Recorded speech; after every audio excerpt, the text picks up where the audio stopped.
Birinski, eu vou conversar com o delegado agora, não com o deputado. E essa história da adulteração das bebidas? Estão envolvendo o crime organizado, o metanol que seria utilizado para adulteração de combustível de postos que foram fechados. Eu vejo, é uma visão de um leigo, que se de fato tiver qualquer envolvimento do crime no fornecimento desse metanol para adulteração de bebida, isso para mim é terrorismo. Isso para mim é terrorismo. Eu tô agindo contra o meu próprio povo, inclusive, né? Qual a dificuldade que a gente encontra, Bilinski, para classificá-los dessa forma, para a gente fazer justiça? Qual a tua leitura sobre esse momento, a adulteração de bebidas? Porque, Bilinski, as festas estão vendendo ingresso das festas. Está todo mundo com medo de ir em festa. Os bares, por exemplo, da Lapa, no Rio, estão com dificuldades porque a bebida no Rio é caipirinha. Estão com dificuldade. São Paulo, aqueles deliveries de cerveja, não sei como é que chama aquilo, né? Todo mundo com dificuldade. Enfim, qual que é a tua leitura sobre o que a gente está vivendo com relação à adulteração das bebidas, Bilinski? Dolly, a adulteração ela foi feita, pode ter acontecido, né? Essa intoxicação ela pode ter acontecido de duas formas. O primeiro é na produção do álcool, né? Então, como que você produz o álcool que é utilizado em cachaça, em whisky, em gin, em vodka? Você fermenta um produto, como resultado da fermentação ocorre a produção de diversas moléculas, dentre elas metanol e etanol. Quando você faz a evaporação do metanol e do etanol, porque eles têm um ponto de fusão mais baixo do que o da água, então quando você passa pelo alambique e você faz essa retirada do etanol e do metanol, a gente descarta a primeira porção desse processo, que é o metanol. O metanol ele tem um carbono a menos do que o etanol, ele é mais leve, então ele evapora mais rápido antes do que o etanol. Então, uma possibilidade é essa. A segunda possibilidade é que foi colocado metanol nas bebidas para ganhar volume. Né? Por quê? Porque o metanol é mais barato que o etanol. Tá? Quanto de metanol é possível ingerir? Sabe aquele copinho de café de plástico, aquele pequenininho? 50 ml. Isso, 50 ml. Então, um fundinho daquele copinho, 15 ml. 15 ml te deixa cego. Tá? Um fundinho te deixa cego. Se você tomar 2 copinhos daqueles, 100 ml, você morre. Tá? Então, o metanol é extremamente perigoso. Ele pode ter sido utilizado porque o Brasil não produz metanol. Esse é um ponto importante. O metanol ele pode ser extraído tanto do petróleo quanto da madeira, e ele é característico do hemisfério norte. Mas a gente usa muito metanol no Brasil, principalmente para a fabricação do biodiesel. Então existe volume de metanol no Brasil. E existe também a importação ilegal, a importação não rastreada. O que eu imagino? Eu imagino que foi a segunda possibilidade, ou seja, aquelas bebidas falsificadas foi utilizado o metanol para dar volume, por uma questão de valor, e aí a gente tem um mercado. Qual é o mercado que a gente identifica? Bebidas alcoólicas falsificadas. Tá. Bebida alcoólica falsificada, assim como todos os outros tipos de atividades parecidas, né? Então você tem lá combustível falsificado, você tem DVD antigamente, né? CD, DVD falsificado, tênis falsificado, bolsa falsificada, todo esse mercado de falsos, né? De falsificações, ele tem um vínculo muito grande com o crime organizado, porque ele é uma fonte de dinheiro de baixo risco, né? Qual que é a pena para você vender uma bolsa Gucci que é chinesa, feita na China, não é Gucci? Porra, isso aí passa despercebido, é tanto ladrão, é tanto criminoso, isso aí passa. Então a gente tem que entender o tamanho dos mercados. Hoje, o crime organizado fatura com cigarro ilegal 40 bilhões de reais por ano. 40 bi, trazendo cigarro do Paraguai, falsificando cigarro no Brasil e falsificando cigarro paraguaio, né? Tem muita gente que fuma aqueles cigarros tipo Eite paraguaio e tem o cara que fuma o Eite falsificado, ou seja, a falsificação do paraguaio ainda. 40 bi de cigarro falsificado. 40 bi de bet ilegal. O mercado de bets hoje no Brasil ele é legalizado, mas existem 40 bilhões de reais que são fruto da bet ilegal. Então só aí a gente já tem 80, tá? Só falando de bet e falando de cigarro. Quanto que você acha, Pitoli, que o crime organizado lucra com o tráfico de entorpecentes no Brasil por ano? Chuta um número. Não faço ideia, Berenice. Chuta. Não sei os mesmos 40 bi, não faço ideia. 20 bi. 20 bi. Então, por que esse dado é importante, Pitoli? Porque a gente não está falando de um crime organizado que está se dedicando às atividades ilícitas de alto risco. A gente está falando de um crime organizado que ganha muito mais, dezenas de vezes mais dinheiro, falsificando bebida, falsificando cigarro, falsificando produtos, né?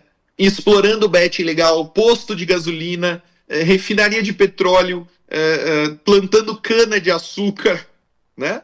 Então a gente tem um crime organizado que fatura tanto que assim o mercado de armas e drogas fica pequenininho, fica um negócio ali, cara, quase insignificante, né? Do ponto de vista macro. E eu acho que o metanol ele só expôs uma falsificação que é comum, cara. Pô, Pitoli, eu bebo desde os 18 anos de idade. Né? Eu sempre soube que tinha bebida falsificada, cara. Sim. Sempre soube. Sim. Eu nunca imaginei que ia ter metanol, que eu ia tomar, ficar cego ou morrer. Mas eu sempre soube. Né? Eu já fui na casa de amigo que tinha lá a garrafa de uísque falsa. Né? Então, assim, eu sei disso. Eu sei que é um mercado explorado pela organização criminosa. Agora, qual é o ponto? Que você trouxe o argumento principal. Organizações criminosas devem ser consideradas terroristas. Por quê? O que o governo vai te dizer é o seguinte, o Lewandowski, o Sarrubo, eles vão dizer assim, não, terrorismo só existe quando você quer extinguir uma etnia, extinguir um grupo religioso, ou quando você quer mudar o regime político de um Estado.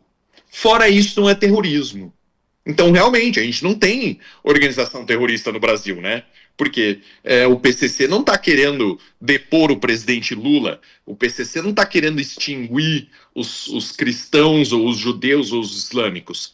Mas o que a gente está falando é de uma segunda geração do terrorismo. E aqui que está o ouro do argumento. O ouro é o seguinte: no Brasil, as organizações criminosas são terroristas pelo tamanho delas, pela infiltração no Estado, pela capacidade que elas têm de tirar o brasileiro da sua existência natural e colocar ele numa existência de medo, de perda de valor, porque quanto de dinheiro que esses donos de estabelecimentos perderam por causa de algumas garrafas só que tinham metanol, fora todas as outras que são falsificadas. Então, essa capacidade que a organização criminosa tem de ter membros armados no Rio de Janeiro, a estatística mais atualizada eu obtive na última quinta-feira, palestrando sobre segurança pública no Tribunal de Justiça do Rio de Janeiro. O dado mais atualizado são 60 mil membros de organização criminosa. 60 mil. No estado de São Paulo são 50 mil. Movimentando centenas de bilhões de reais por ano. Então, isso é terrorismo. Terrorismo é você ter uma organização desse tamanho, com tanta capacidade lesiva, com tanta capacidade de prejuízo para o Estado e para a população. Esse é o ponto. Fora a infiltração no Executivo, no Legislativo, no Judiciário. Então, é por isso que eles têm que ser classificados como terrorismo. É por isso que a gente precisa de auxílio internacional para combater elas. E se Deus quiser, o mesmo bombardeio que o Trump está fazendo, né, vai fazer lá na Venezuela, se Deus quiser, ele vai conseguir fazer no Brasil também. Pô, boa explicação, Birinski. Agora, e a tua comissão, a Comissão de Segurança Pública e Combate ao Crime Organizado, né? Eu posso imaginar que, nesse sentido, muito trabalho. A Ouro Verde continua transmitindo todas as sessões, mostrando a importância, né, do que é tratado por ali, viu, Bilinski? Obrigado, Pitoli. É sempre uma honra ter esse espaço na Ouro Verde. Eu tenho certeza absoluta que a população deve se chocar, né, ao saber o tipo de discussão que a gente tem ali. Para você ver, também lá no Tribunal de Justiça do Rio de Janeiro, os desembargadores, o secretário de Segurança Pública, todos lá falando da importância do uso de aeronaves, e ao mesmo tempo na comissão a gente tem projeto da Thalíria Petroni, que é deputada federal pelo Rio de Janeiro, querendo proibir o uso de aeronaves pela polícia. Então o secretário dizendo assim, ó, a aeronave ela é fundamental para o trabalho policial no Rio de Janeiro. A aeronave, os disparos realizados por aeronave têm zero risco de colateral. Até hoje, nenhum cidadão desavisado foi baleado por um atirador de aeronave no Rio de Janeiro. Então, esse é o tipo de embate que a gente tem lá. Graças a Deus, são poucos esquerdistas, né? Varia ali entre 2 e 3. Mas são barulhentos, hein, Birinski? São muito barulhentos. Muito. Eu admiro o tamanho do seu saco. Me perdoe a franqueza, né? Puta, mas aquele dia que eu tava lá, meu, eu falei, não, o Bilinski deve ter um saco de 100 litros, bicho. Eu tenho que sair, eu saio de lá com um bicho. carrinho de mão, cara, com um carrinho de mão, senão não O tem como. Bilinski, é inacreditável o que você aguenta. E outra, fora, Bilinski, é que você é preparado, né, do ponto de vista da tua formação profissional. Não com relação à tua condição de deputado, mas a formação profissional. Porque tem ataque pessoal, Bilinski. Muito. Os caras vão, não é no Bilinski deputado, no CNPJ com CNPJ, como eu brinco e tal. Não, os caras vão no CPF, os caras vão no ponto, pegam o alicate daquela beliscada. Meu, é de uma ousadia, de uma falta de respeito, que eu assisto o Bilinski incomodado. Aquele dia que eu estava ao vivo ali, participando da comissão na mesa contigo, falei, meu Deus do céu, eu não sirvo para isso aqui, não. É muito para minha cabeça, porque não é o Bilinski do ideal, o Bilinski do PL, o Bilinski do interior de São Paulo, não. É o Bilinski homem, marido, filho. Os caras vão ali, meu. Puta, eu não sei como é que você aguenta. Tem sido um exercício de paciência muito grande. Eu fui para Prudente esse final de semana, no casamento da irmã de um grande amigo meu, e o padre falou, né, o segredo pro casamento é a paciência. Eu fiquei pensando, caramba, agora eu acho que eu posso ficar casado mais uns 450 anos, porque depois da paciência que a gente exerceu ali, a gente está treinado, Pitoli. Eu recomendo aí você que está tendo problemas no seu casamento, com a sua esposa, está se achando, né, um cara sem paciência, venha para a Comissão de Segurança Pública, desenvolva essa virtude cristã, torne-se uma pessoa altamente paciente. Nossa, eu não sei como é que você aguenta. Eu não sei como é que você aguenta. Bilinski, e amanhã você vai estar na caminhada? Pitoli, amanhã eu vou para a caminhada, inclusive a gente está debatendo aqui se vai ter reunião da Comissão de Segurança Pública ou não, porque o nosso horário é 14h, né? Então a gente tem que dar uma analisada na pauta, ver se a gente consegue vencer a pauta até o tempo da caminhada, ou se a gente vai só para o fim da caminhada. É isso que a gente está debatendo aqui, porque temos que avançar também a pauta da segurança pública e lutar pelo 8 de janeiro. Então vamos tentar combinar tudo. Lá, você sabe, você já esteve com a gente em Brasília, lá a gente quase exerce uma onipresença lá, porque é necessário. Então, eu tô muito ansioso por te ver, cara. Tô muito ansioso para que seja uma caminhada de sucesso, que o povo brasileiro tenha a visão real do que são as vítimas do 8 de janeiro. Isso é muito importante. Se você tiver a oportunidade de me ver por ali com o microfone da Ouro Verde, vai falar comigo lá, Bilinski. Com certeza, Pitoli, vai ser uma honra. Porque a ideia, viu, Bilinski, que amanhã é ouvir o povo que vai estar ali, né, ouvir os filhos, as esposas, tem muita gente sofredora ali, Bilinski do céu. Bilinski, só para terminar, eu sei que teu tempo já está terminando, mas é rápido. Semana passada, Bilinski, a gente fez aqui na Ouro Verde, na terça-feira, uma campanha por um senhor, 14 anos de condenação. Ele era empresário aqui no estado de São Paulo. Depois eu te conto onde é. Estou poupando esse cidadão. Ele tinha uma selaria, Bilinski, uma selaria. Fazia Vendia sela de também. cavalo. É, e tem artigos para pesca. Hum. 14 anos de prisão. Me procurou na segunda, falou: Pitoli, eu vou ser recolhido de novo. E eu só queria deixar minha família com as contas em dia. 2 filhos, ele vai cumprir 12 anos e 2 meses no fechado. Ele falou: Ó, não vou ver meu filho se formar. Aí na quarta-feira, Bilinski, um avô, um avô do norte do país,